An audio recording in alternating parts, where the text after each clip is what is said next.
சூரிய வெளிச்சம் பிறந்த குழந்தைகளுக்கு ஒரு அற்புதமான ஒரு மருத்துவமாக திகழ்கிறது நிறைய பேருக்கு தெரியாது.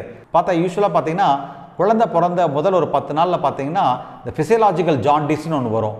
இது காரணம் பார்த்தீங்கன்னா குழந்தை உடம்புல ஒரு குறிப்பிட்ட என்சைம் உருவாயிருக்காது. இந்த என்சைம்ஸ் பார்த்தீங்கன்னா நம்ம உடம்புல இந்த பிலிருபின்னு சொல்லக்கூடிய விஷயத்தை ஒரு சாலிபிள் பிலிருபனாக மாற்றி நம்ம யூரின் வழியாக வெளியேற்றுறதுக்கு சில மாற்றங்கள் கல்லீரலில் நடக்கணும்.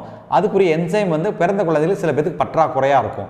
அப்போது இவங்களுக்கு பார்த்தீங்கன்னா அந்த ஃபிசியலாஜிக்கல் ஜாண்டிஸ்ன்னு சொல்லக்கூடிய ஒரு மஞ்சள் காமாலை வரும். இந்த மஞ்சள் காமாலையிலிருந்து குழந்தைகள் விடுபடுவதற்கு இளங்காலை வெயிலில் குழந்தையை காட்டணும்னு சொல்லுவாங்க. நிறைய மருத்துவமனையில் பார்த்தீங்கன்னா ஃபோட்டோ தெரப்பினே ஒன்று கொடுப்பாங்க.